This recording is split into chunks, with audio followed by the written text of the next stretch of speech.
West Coast Cookbook and Speakeasy with Chef Justice Putnam. Netrootsradio.com.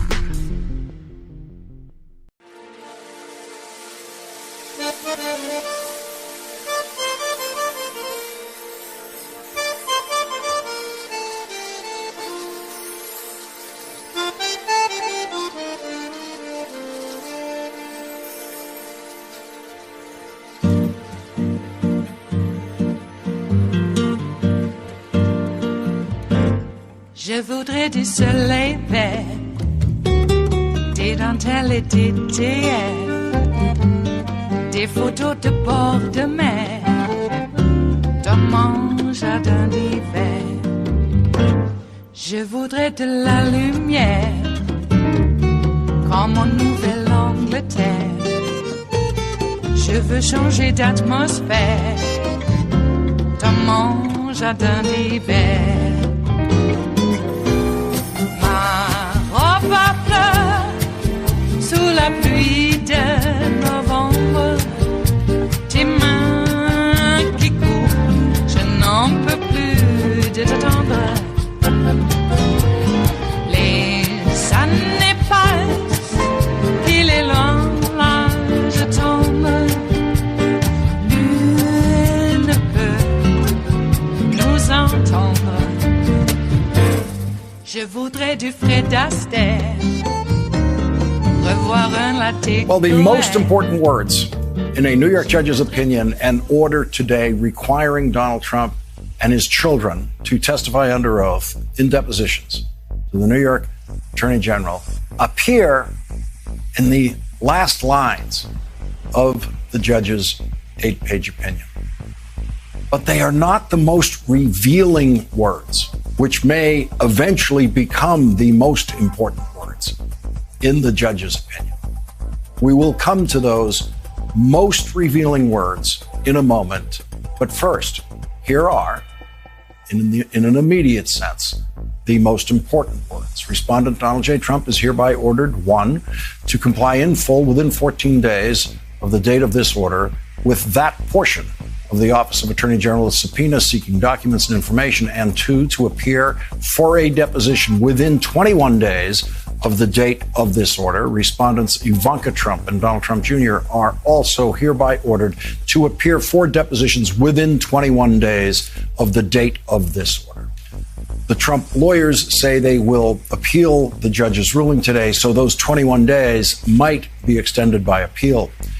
But in the paragraph just above that order, in the second last paragraph of the judge's 8-page opinion today, the judge makes a stunning, truly stunning revelation to justify his order when he says that the Attorney General has obtained copious evidence of possible financial fraud. The judge has examined all of the evidence that the Attorney General has already obtained in this case, a massive amount of documentary evidence. The only people who know what that evidence is are the Attorney General's office, the Trump lawyers, and the judge overseeing this case. And in his opinion today, that judge, Arthur Engoron, has examined all of this evidence, all of it, and said, in the final analysis, the state attorney general commences investigating a business entity, uncovers copious evidence of possible financial fraud, and wants to question under oath several of the entity's principals, including its namesake. She has the clear right to do so. Copious evidence of possible financial fraud. That is the heart of this case. That is what this case is about. And now we know that a judge has already found that there is copious evidence of possible financial fraud. And the remaining question is simply, does that copious evidence of possible financial fraud contain proof of financial fraud? The last time The New York Attorney General's office went after financial fraud by Donald Trump in a civil proceeding like this. Donald Trump settled the case.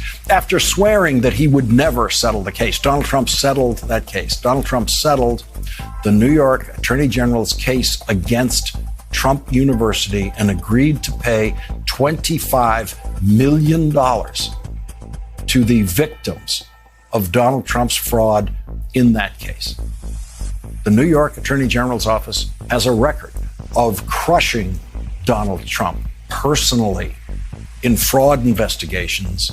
And now we know that the Attorney General's office has a new case against Donald Trump that has already revealed to a judge copious evidence of possible financial fraud. Donald Trump made the mistake of not settling the Trump University fraud case before he was forced to testify under oath in a deposition during his presidential campaign. How many more do you have? How many more names do you have? Mr. Trump, you're the one who wants to get through this quickly. Just answer the questions and we'll get through it quickly. You're not going to get anything through quickly. You don't want to get anything through quickly. Same answer. Let's just go to court and get this case. I'm dying to go to court on this case. That is why Donald Trump's lawyers are fighting. That is why they don't want him to testify under oath in this new fraud case, because he does not know how to testify under oath. Donald Trump does not know how to tell the truth. The judge gave a simple assessment today of the Trump lawyers' arguments asking to quash the subpoenas to Donald Trump Jr. and Ivanka Trump, saying that they should not be forced to answer questions under oath now, while the Manhattan District Attorney is conducting a parallel criminal investigation involving many of the same issues. To that, Judge Engoron says, quote, "This argument completely misses the mark and overlooks the salient fact that they have an absolute right to refuse to answer questions that they claim may incriminate them. Indeed, Respondent Eric Trump invoked his right against self-incrimination in response to more than 500 questions during his one-day deposition." That deposition of Eric Trump was in this same case. They were not fighting to try to protect Eric Trump the way they are now fighting to protect the rest of the Trumps. The Trump lawyers desperately argued that the only reason Attorney General James is investigating Donald Trump is that she does not like Donald Trump, to which the judge said, as has often been said, that a prosecutor dislikes someone does not prevent a prosecution. In fact, it's not unusual for prosecutors to hate the person they are prosecuting. But the validity of the prosecution turns entirely on the evidence. And to that point, the judge said, the Office of Attorney General's investigation is hardly unsubstantiated. Indeed, this court's in-camera review of the thousands of documents responsive to the Office of Attorney General's prior subpoenas demonstrates that the Office of Attorney General has a sufficient basis for continuing its investigation, which undercuts the notion that this ongoing investigation is based on personal animus, not facts and law. So there is the judge again saying that he has personally reviewed thousands of documents in this case. And it is his review of those thousands of documents which leads the judge to say, at the end of his opinion, that the investigation has already uncovered copious evidence of possible financial fraud. At the end of Donald Trump's long life as a defendant, whenever that comes, there will be an intense competition to decide which judge, in which Trump opinion, has delivered the most colorful phrasing in response to an absurd Trump legal argument. Judge Arthur Engoron's entry in that competition will be his comparison today of Donald Trump to Humpty Dumpty.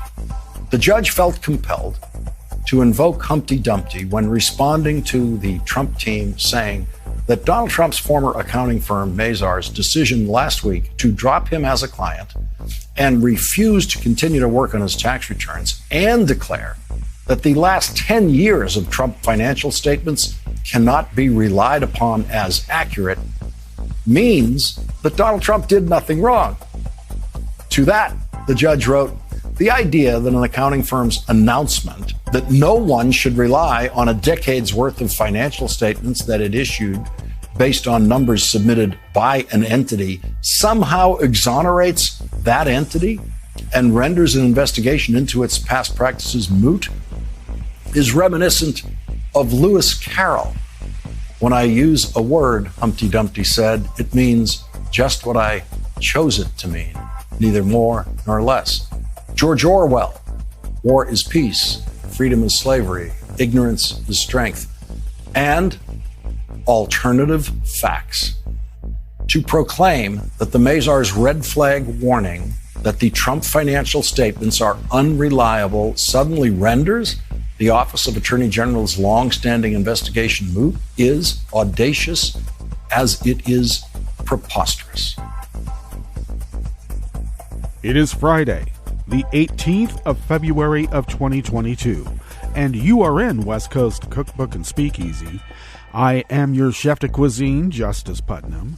Gunner the English Bulldog is our snoozing sous chef, and our daily special is Blue Moon Spirits Fridays, because we are all night hawks in the Diner of Life, indeed. Well, how are you? It's Friday. Are we on the brink of a world war? You never know. You know, next thing you know, they're going to kill Ferdinand, and we'll be mired in trench warfare with trench foot and rodents the size of small dogs. Okay. The good old days, in other words. That's what they want to take us back to. You think they just want to take us back to Welch and the first Birchers in that time, you know, when it was just good old fun and accusing Dwight D. Eisenhower of being a secret commie. Well, now their kids are out there calling Joe a secret commie. Oh, my God. And we fall for it. When I say we, it's the royal we. I don't mean I. I'm actually putting the blame on about 71 million people who fell for it and continue to fall for it and continue to be active participants in the utter destruction of representative democracy in the United States of America, while laughing about it, thinking all they're doing is kicking the hippies. I'm telling you, we ought to start being punks, because you can kick a hippie, but a punk kicks back. You don't negotiate with Nazis, you punch them, and then you punch them again. Time is up. I just love how they're starting to, they meaning the right-wing maggots, they're lifting all this stuff from Orwell. That's one of the things that the Ministry of Truth would do. Turn around the meanings of the words. So now the right wing is using Orwell to fight against the terrible authoritarian mandates. When they can't convince you, then they use force. Really? So who took guns to the United States Capitol? All right. They want to kill Hillary Clinton. They want to kill Dr. Fauci. And we're supposed to pretend that that's normal discourse. And if we dare call them Nazis, we are just, we can't be in polite company anymore. Give me a break. Polite company. Crass. Oh, they're so... Oh, yes. Yes, can you tell? It's made me quite livid. When I was a younger man... I'm going to start falling upon my aged continence. When I was a younger man... I might have taken a more physical approach, you know, a little bit more than just street theater. You know, true activism. Maybe it takes the clanking of pots and pans in front of people's faces. Kind of like what happened back in Act Up. I got to tell you, I'll confess. In the beginning, I was not a big fan of Act Up.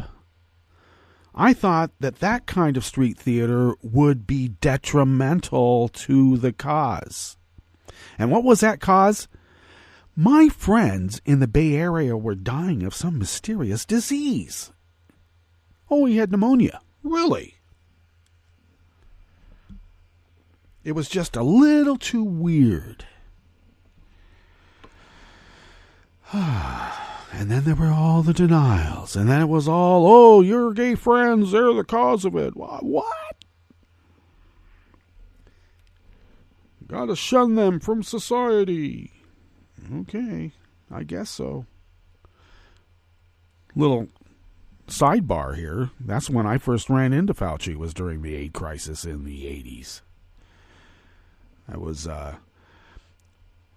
when I say working, I mean I wasn't getting paid, because that's not how I would have wanted it, but I was volunteering at Project Open Hand.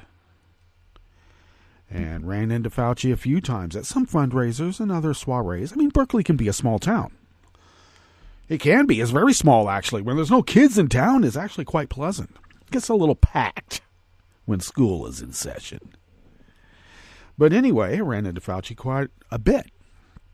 And so there's that little sidebar. But the denials about what was happening, and it was done for political gain.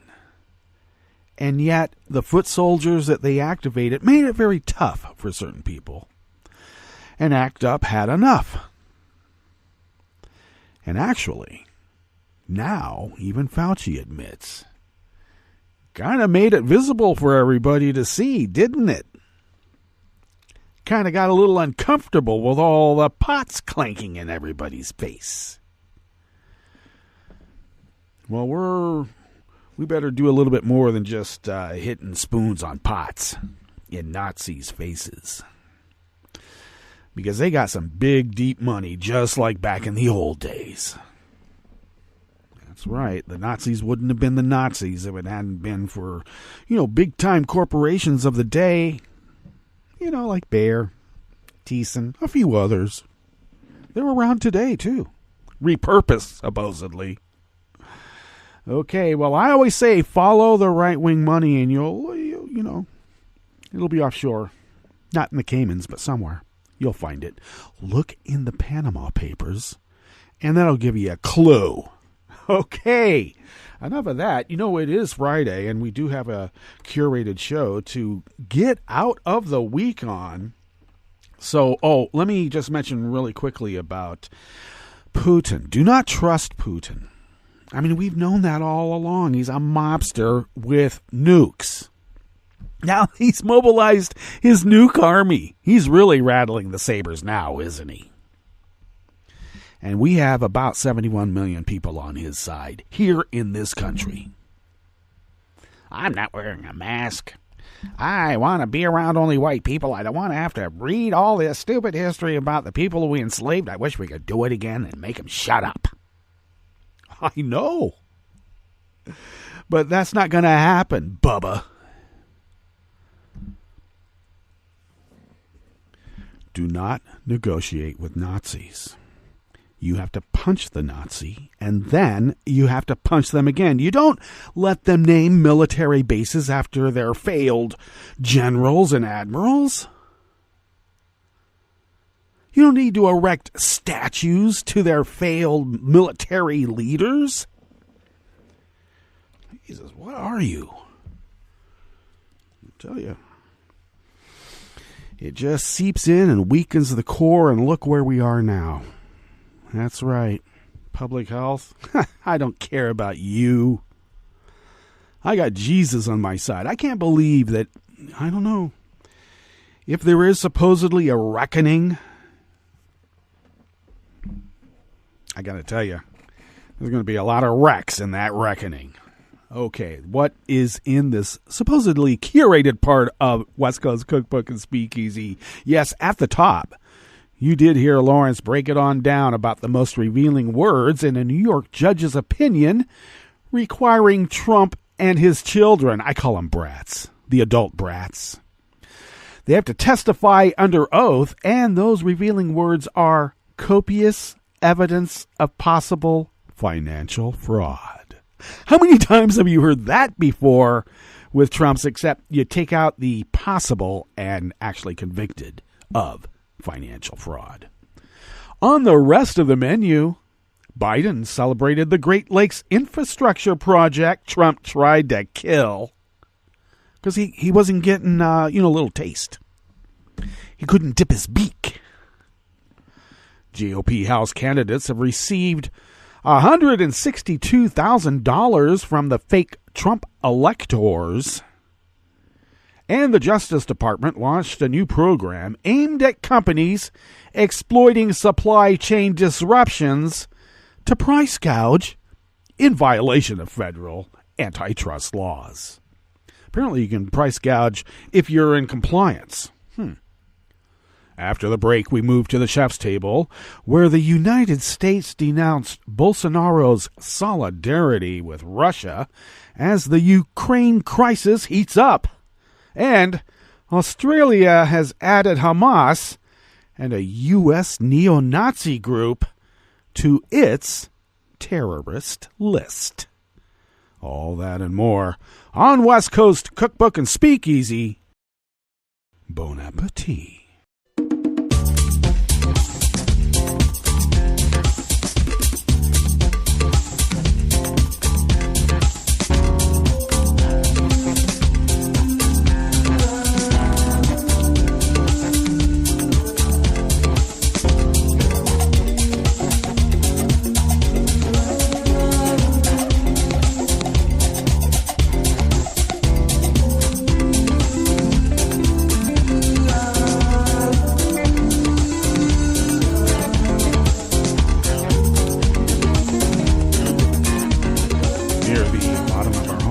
At netrootsradio.com. To the right of the page is the chat room link, and the chat room is monitored by Kelly Lincoln, and we thank Kelly for doing so.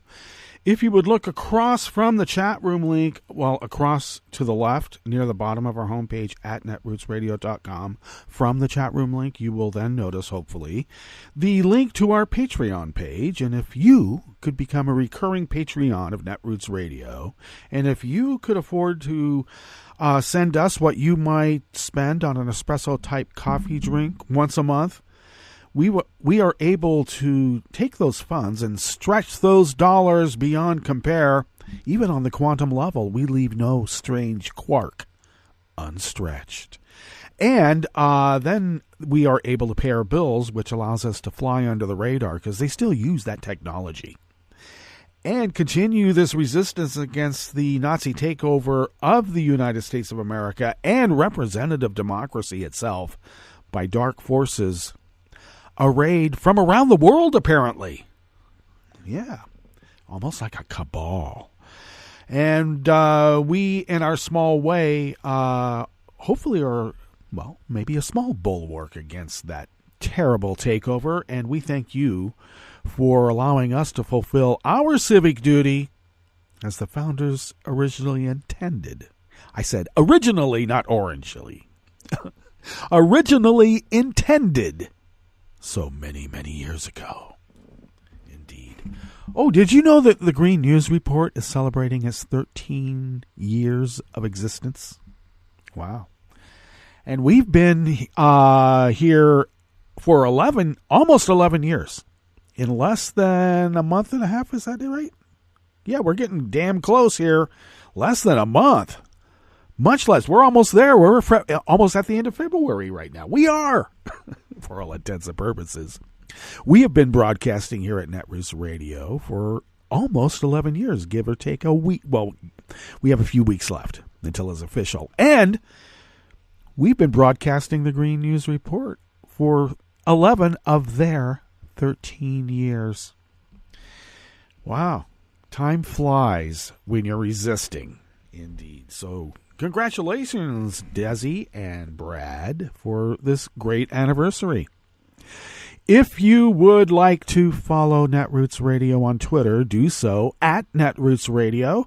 Tom takes care of that, and thank you, Tom. Follow me on Twitter at Justice Putnam. I post the show notes and links diary on Daily Kos about 10 minutes before showtime, and then put that up on Twitter and the other social media platforms that are out there. Of course, the show notes and links are very important because that's where the real reportage is. Follow the show on Twitter at Cookbook West. And please do pick up podcasts by way of Spreaker, Stitcher, TuneIn, iHeart, YouTube, iTunes, and wherever podcasts can be found, and they're everywhere. And the deep archive of the Netroots Radio Library, including West Coast Cookbook and Speakeasy, and don't forget the Justice Department. And a past iteration of West Coast Cookbook and Speakeasy, you'll find it there after a little while. No pun intended. You can find the deep archive at the Internet Archive at archive.org, and we'll get the link for the actual Netroots Radio shows up on our homepage at netrootsradio.com when we update the homepage, and that's coming up for the yearly update, and that should be happening real soon, as I've been saying. All right, this first offering in the Bistro Cafe part of West Coast Cookbook and Speakeasy, because save room, we have an amuse-bouche, 2 of them, at the chef's table. After the big break. Okay. Well, this comes out of the American Independent by the great Oliver Willis. President Joe Biden, yesterday, Thursday, visited Lorain, Ohio to tout $1 billion in funds from the Infrastructure Investment and Jobs Act that will go toward a massive restoration of the Great Lakes. For decades, there was a lot of talk, a lot of plans, but very little progress. It was slow. That changes today, Biden said, referring to previously underfunded efforts at pollution cleanup. Oh, did he say that this American carnage in the Great Lakes ends here and now? No, he didn't. He was very polite about it. Biden said the new funds would allow the most significant restoration of the Great Lakes in the history of the Great Lakes. Biden also noted that materials transported across the lakes are vital to the U.S. economy and that good jobs would be created in the process of repairs fueled by the infrastructure law. The resulting construction would strengthen our supply chain and reduce costs, he added. Well, you can make sure, or you can rest assured that the GOP are going to fight this every step of the way, because you can't let a Democratic president have a positive. That's not how you have a Nazi takeover. Back to the article at hand. The EPA said in a statement that 40% of the funding allocated through the agency would go to underserved communities. The spending priorities are meant to coincide with the Biden administration's Justice 40 program, which seeks to repair environmental damage disproportionately affecting communities with large Black and Latino populations that have historically been neglected. And once again, the GOP will fight that tooth and nail because, of course, that is critical race theory.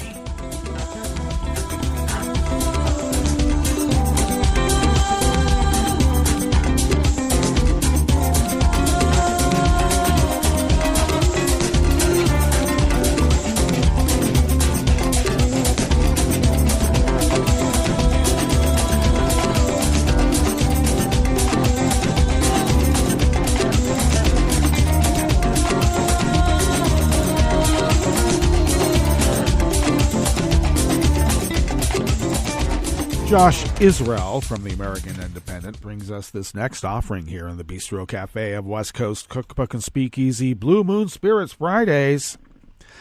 After the 2020 election, supporters of Donald Trump in 7 states fraudulently pretended to be members of the Electoral College and tried to cast votes for the defeated incumbent. Their efforts are reportedly under federal investigation, but that has not stopped House Republican candidates and incumbents from taking their money. A review of Federal Election Commission campaign finance data reveals that these fake electors have apparently contributed at least $162,064 to the NRCC and individual House GOP campaigns in the current and previous cycle. Because the U.S. has an electoral college, citizens vote indirectly for president by selecting representatives called electors to do it for them. By and large, electors are legally required to back the candidate who gets the largest plurality of votes in their states. Now understand, this is a throwback when transportation was rather cumbersome. In fact, we didn't even have roads. And not everybody could show up to cast their vote in one general area. And that was done in a representative democracy way. These electors are just the consolidation of all the people who had voted. You have to look at it that way. They're not individual, sentient, or conscious beings who can just willy-nilly do whatever they want to do. But I have heard more than one maggot say that they don't believe the rules apply to them because the rules should be broken. If you follow the rules, how is that going to get anybody ahead? Meaning, how is that going to get them ahead? Because they cheat.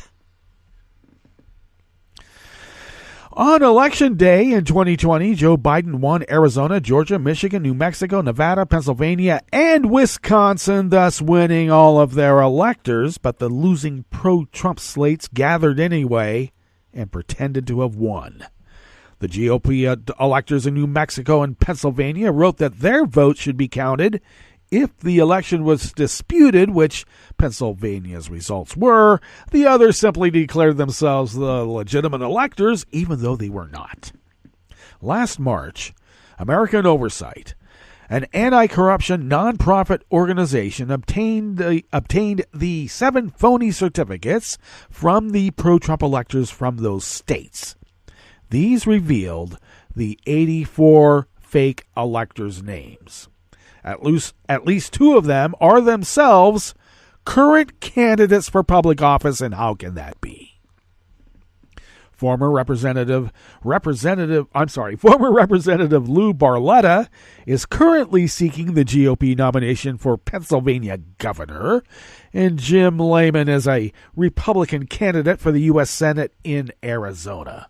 They, and others with names matching those on the certificates, made numerous donations to elect Republicans to the House, and they include, just from the National Republican Congressional Committee, Representative Brian Fitzpatrick, he's a Pennsylvania representative, Representative Andrew Garbarino, a New York rep, Representative Mike Garcia, California representative, Representative Tony Gonzalez from Texas, Yvette Harrell from New Mexico, Scott Perry, a Pennsylvania rep, David Swikert from Arizona, Claudia Tenney from New York, Walt Blackman, an Arizona House candidate, Jim Bonet is a Pennsylvania House candidate, John James, a Michigan candidate, Paul Jung, a Michigan House candidate, Tyler Kistner, a Minnesota House candidate,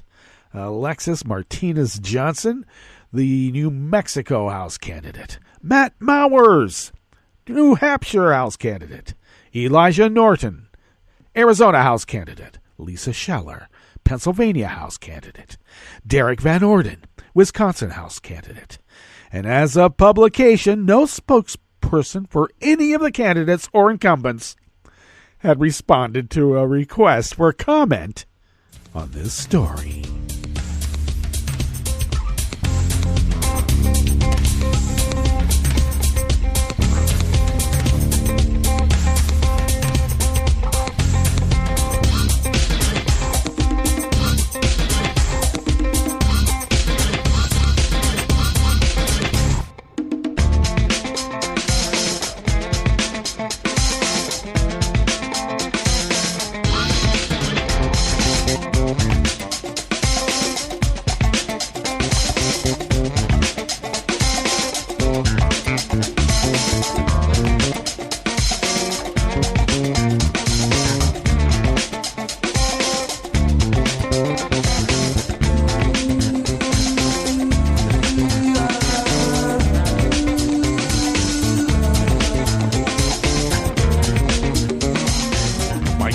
Alamo of the Associated Press brings us this final offering here at the Bistro Cafe of West Coast Cookbook and Speakeasy.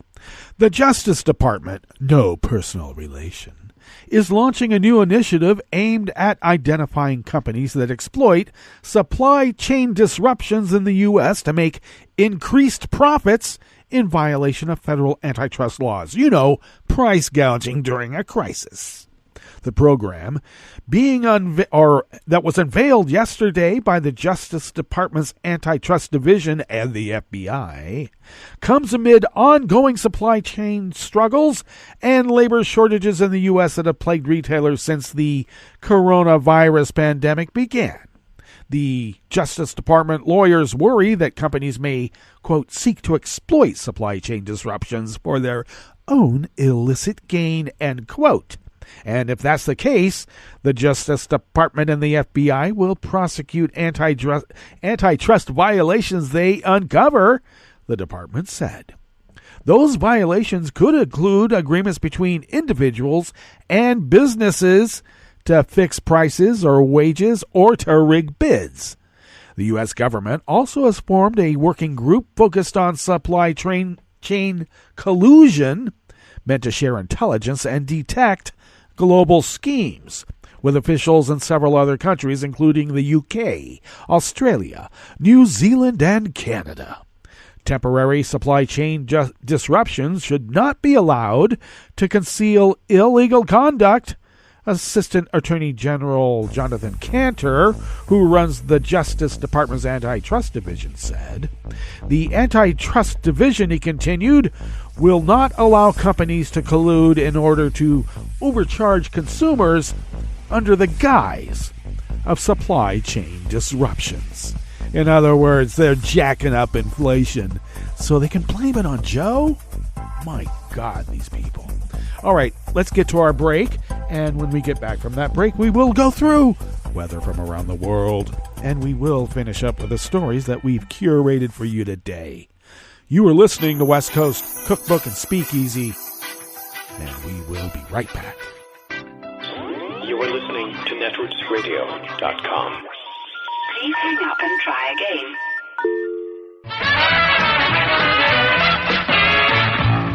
From a point at sea to the circles of your mind, a new force is at work for planetary transformation.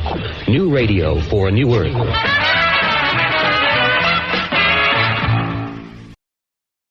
This is Take Two Movie Review. I'm Mike Friend. This week, The Valley of the 70s. The latest Paul Thomas Anderson project is a hoot called Licorice Pizza, which stars Cooper Hoffman, Philip Seymour's kid, and successful alt musician Alana Hayam. Released last year but hitting wide release February 11th, the buzz here has been about the younger boy, older woman thing, which has produced some predictable responses. Supposedly semi-autobiographical, the setting is 70s Cali. High school kid and child actor Gary Valentine meets Alana Kane, a reluctant photographer's assistant on school picture day. And then we're off to the races. First, he serves as a chaperone when Gary's mom can't chaperone him on a set. After some minor drama with one of Gary's somewhat older associates, Alana and Gary become bickering friends and later business partners, selling water beds. It may seem strange to classify this one as a coming-of-age story, what with one of the characters being 25, but as things unfold, we see that Gary, though immature, is living as an adult. Alana, meanwhile, at 25, still is at home and is as immature as Gary thinks he's mature. So in a way, they're a perfect match. Their adventures all skirt real events and people in the era's San Fernando Valley, making this one particularly endearing to local industry vets. Worth the price of admission are over-the-top appearances from Bradley Cooper, Sean Penn, and Tom Waits as John Peters, William Holden, and Mark Robson, respectively, in various hijinksy situations. A local election and famous Japanese restaurant make it into the script, too, just like an L.A. record store from back in the day called, of course, Licorice Pizza. Loose, likable, and a good start for its leads, you'll wonder about those who can't dig it. This has been Take Two Movie Review. I'm Mike Friend. Catch up with us at Take2MovieReview.com and feed us back on our channel on YouTube.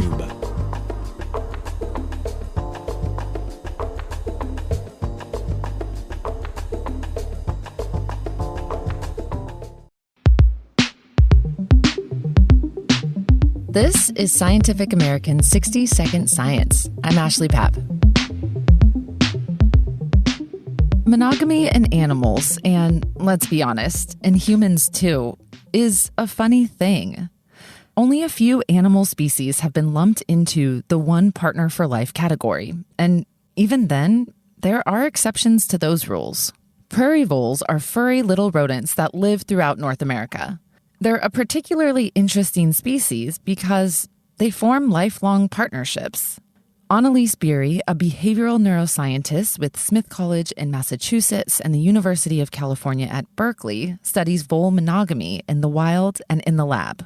So I would define monogamy as a formation of a lasting partnership or a social relationship between mates. Social relationships are very important for human biology, and prairie voles are one of the only species that are studied in the lab that exhibit this trait. Monogamy is fairly rare in rodents, and it's also unusual for rodents to form lasting social relationships of any kind.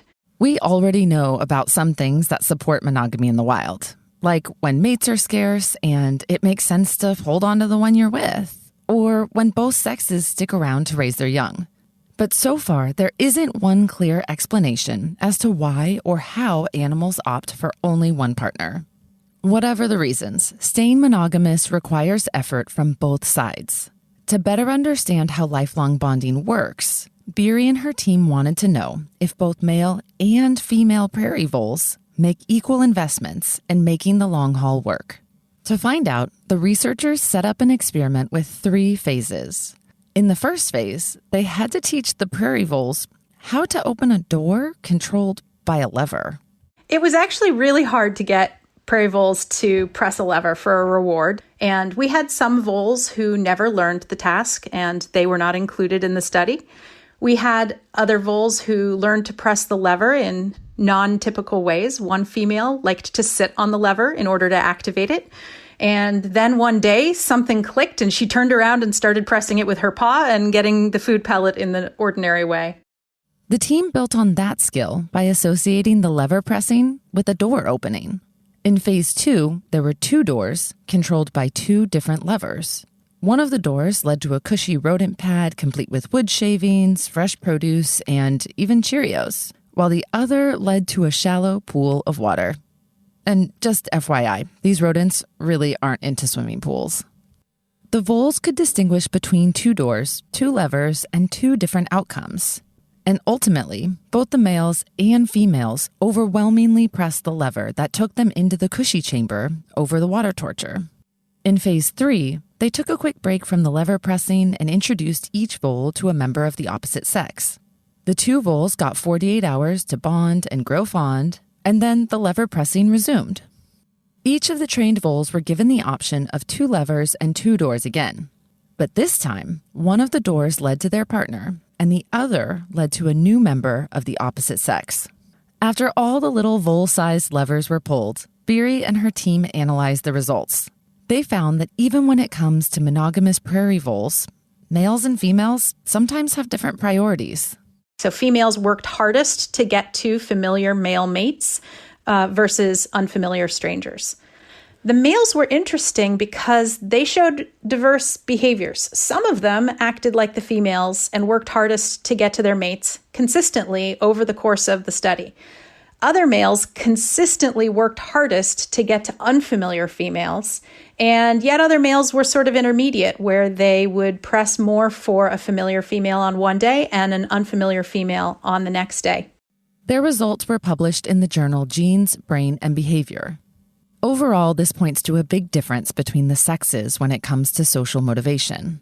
In other experiments, vole researchers have observed wandering, or a preference by males for the unfamiliar females. But many of those studies were performed out in the wilds, and this research removed those external pressures. That seems to mean that some of these little males were sometimes flighty about staying true to their mate because, well, maybe they felt like it. According to Beery, putting vole monogamy to the test helps us better understand the different types of human relationships and our process for selecting who we spend time with. For prairie voles, the investment seems a bit skewed to the female side. But no need to throw shade on the males, Beery says. There's likely a legit explanation out there. And while science looks for that reason, maybe don't give up on finding your one true love quite yet. For Scientific American's 60-Second Science, I'm Ashley Papp.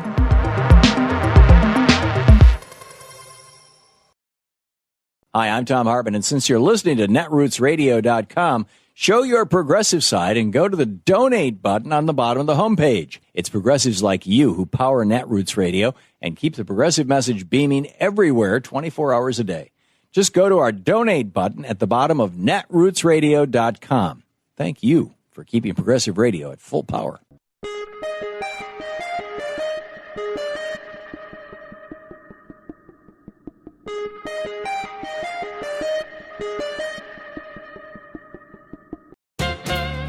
Many Americans can't believe that political coups are part of our country's history. But consider the Wall Street Putsch of 1933. Never heard of it? It was a corporate conspiracy to oust Franklin Roosevelt, who had just been elected president. With the Great Depression raging and millions of families financially devastated, FDR had launched several economic recovery programs to help people get back on their feet. To pay for this crucial effort, he had the audacity to raise taxes on the wealthy, and this enraged a group of Wall Street multimillionaires. Wailing that their, quote, liberty to grab as much wealth as possible was being shackled, they accused the president of mounting a class war. To pull off their coup, they plotted to enlist a private military force made up of destitute World War I veterans who were upset at not receiving promised federal bonus payments.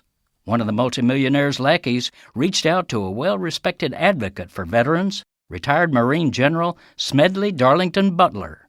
They wanted him to lead 500,000 veterans in a march on Washington to force FDR from the White House. But they chose the wrong general. Butler was a patriot and lifelong soldier for democracy who in his later years was critical of corporate war profiteering, and he was repulsed by the hubris and treachery of these Wall Street aristocrats. He reached out to a reporter, and together they gathered proof to take to Congress. A special congressional committee investigated and found Butler's story, quote, alarmingly true, leading to public hearings with Smedley Darlington Butler giving detailed testimony. This is Jim Hightower saying, by exposing the traitors, this courageous patriot nipped their coup d'etat in the bud. But their sense of entitlement reveals that we must beware of the concentrated wealth of the imperious rich, for it poses an ever-present danger to your and my majority rule. Need an antidote to the progressive blues? Want some good news about how grassroots folks are rebelling against the corporate powers and winning? Well, here's an easy-to-swallow pill for you, the Hightower Lowdown. Hightower's monthly newsletter will give you the lowdown, even as it lifts you up. It's 4 pages a month, jam-packed with facts you can use, actions you can take, and Jim's own Texas humor, all for only $15 a year. To become a lowdowner, go to hightowerlowdown.org.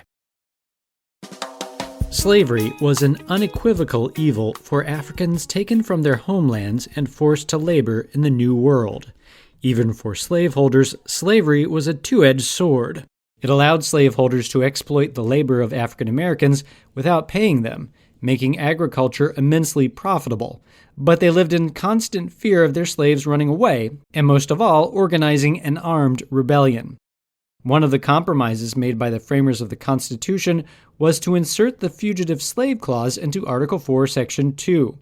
This clause provided that if a person held to service or labor in one state escaped into another, they had to be delivered back to the person who claimed them, even if they had escaped to a state in the North that had abolished slavery. The clause reinforced the fact that slavery was a state institution, and it gave slaveholders the right to claim escaped slaves. It was one price the Northern delegates paid to ensure that the Southern states would ratify the Constitution. That's all for today's podcast, 60 Second Civics, where civic education only takes a minute.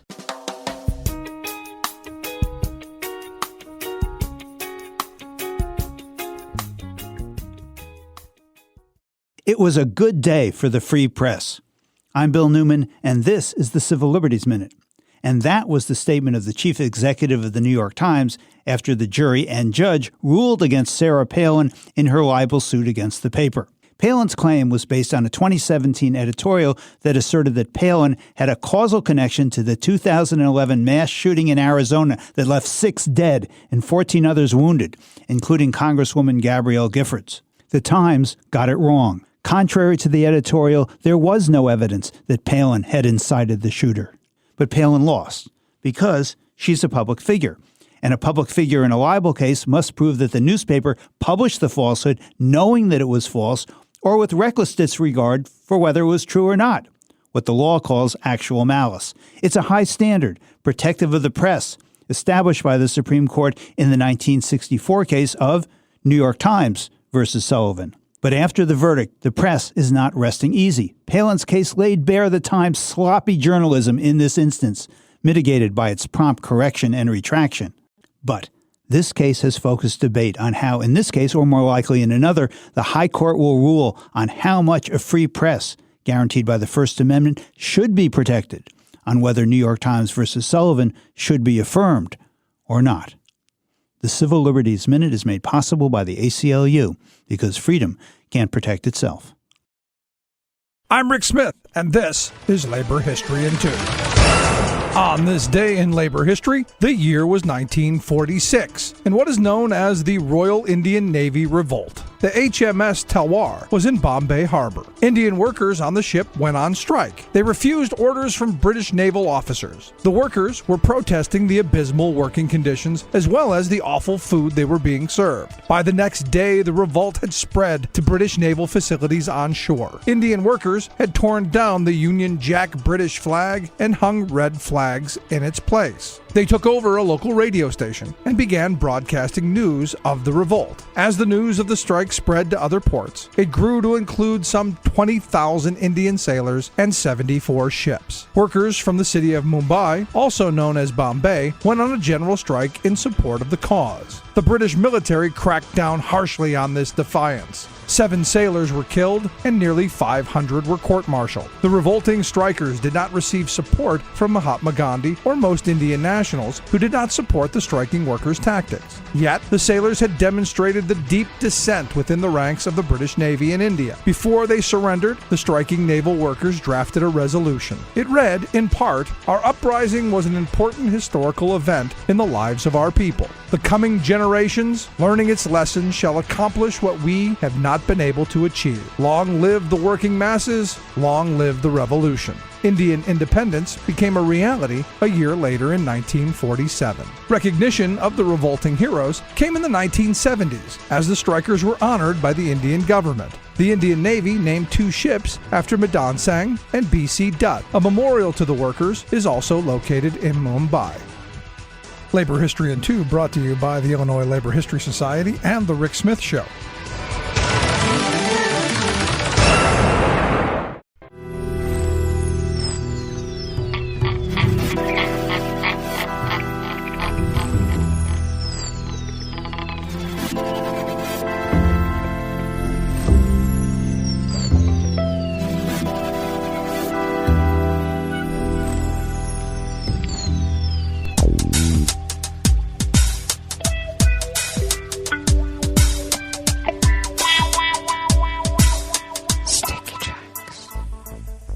Thank you for accompanying us here to the chef's table at West Coast Cookbook and Speakeasy. Blue Moon Spirits Fridays, because we are all Nighthawks in the Diner of Life. We always begin weather from around the world along the banks of the Rogue River and the Rogue River Valley of southern Oregon on the west coast of the continental United States of America, where it is currently 30 degrees Fahrenheit, expecting a high in the mid-60s, winds light and variable, clear skies overnight with highs in the low 30s, and then tomorrow will be in the low to mid-60s and a few afternoon clouds. And then on Sunday, it looks like we will be dropping precipitously with temperature, and looks like we may have snow and rain flurries through Sunday and Monday. Pollen is rated as none. Oh, I'm skipping the confirmed cases of coronavirus because they remain unchanged currently. Pollen is rated as none outside the window in Rogue River proper. The air quality index for the region is good at 22 parts per million, and the daytime UV index is low at 2. We're going to jump right into weather from around the world, and weather from around the world is brought to you by a crowd of crowdsourced weather stations that a crowd crowdsources from around the world. London is 48 and mostly cloudy with a lot of wind. Paris is 53 and mostly cloudy. Rome is 60 and mostly cloudy. Kyiv is 40 degrees and mostly cloudy. Kabul is 33 and clear. Hong Kong is 60 degrees and cloudy. Tokyo is 40 and clear. Sydney, Australia is 72 and cloudy. San Francisco, California is 48 degrees and mostly cloudy. And New York is 39 degrees Fahrenheit and sunny. And that is weather from around the world, brought to you by a crowd of crowdsourced weather stations that a crowd crowdsources from around the world.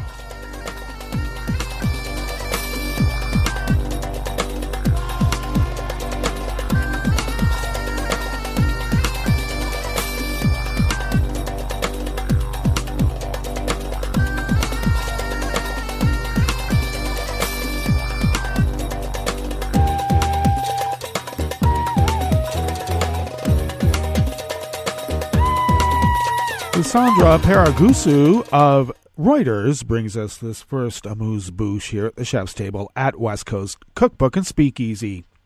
The United States criticized Brazilian President Bolsonaro's declaration of solidarity with Russia during a visit there this week as it amassed troops near Ukraine's borders, raising fears it is planning to invade.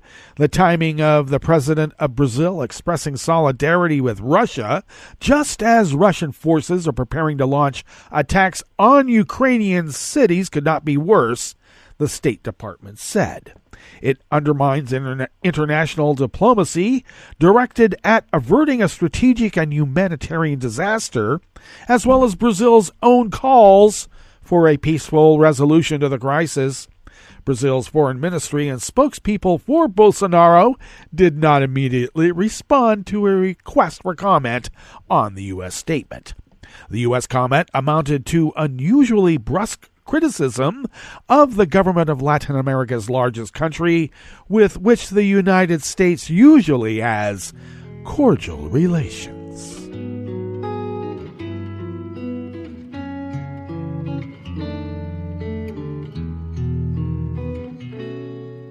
Je te donne ce mon amour pour la vie entière, la promesse de me trouver à tes genoux. Aussitôt que tu m'appelles, rester toujours fidèle, c'est tout, c'est tout. Je te donne tous mes printemps, mes étés de mer, mes automnes quand les feuilles tombent partout. Si ce n'est pas une bonne affaire, je te donne tous mes hivers. Rod McGurk of the Associated Press brings us this final amuse-bouche here at the chef's table at West Coast Cookbook and Speakeasy. Australia said it had added the U.S.-based far-right extremist group National Socialist Order, which used to be the Atomwaffen group, and planned to add the entirety of the Palestinian group Hamas to his list of outlawed terrorist organizations as concerns rise about radicalized children. The National Socialist Order, yes, right, formerly known as Atomwaffen Division, joins Islamist groups Hayat Tahrir al-Sham and Haras al-Din in being added to the list, Home Affairs Minister Karen Andrews said. The National Socialist Order, which advocates a global race war and the collapse of democratic societies, joined the list yesterday, Thursday, bringing the number of outlawed groups to 28. The two Islamist groups, both active in the Syrian civil war, will be listed in April. Andrews has written to state governments to finalize the listing of Hamas as soon as possible. Well, that brings us to the end of our broadcast period for the day and the week. But you do know Netroots Radio broadcasts on, and we will meet up on Monday for River City Hash Mondays. So do stay tuned to Netroots Radio all day, all night, and all weekend for all the breaking news as it breaks. And we'll meet up here on Monday, right here, in West Coast Cookbook and Speakeasy. Bon appetit.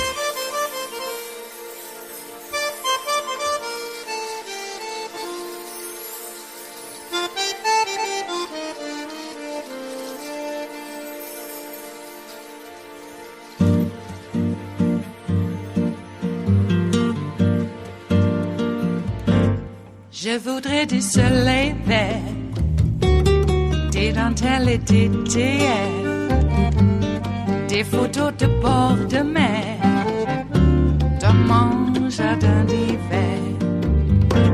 Je voudrais de la lumière, comme en Nouvelle-Angleterre. Je veux changer d'atmosphère, dans mon jardin d'hiver. Ma fleur sous la pluie de novembre, tes mains qui courent, je n'en peux plus de t'attendre. Les années passent, qu'il est loin, là je tombe. Nul ne peut nous entendre. Je voudrais du Fred Astaire, revoir un latte Goer. Je voudrais toujours te plaire dans mon jardin d'hiver. Je veux déjeuner par terre, comme au long de golfe clair, t'embrasser les yeux ouverts dans mon jardin d'hiver.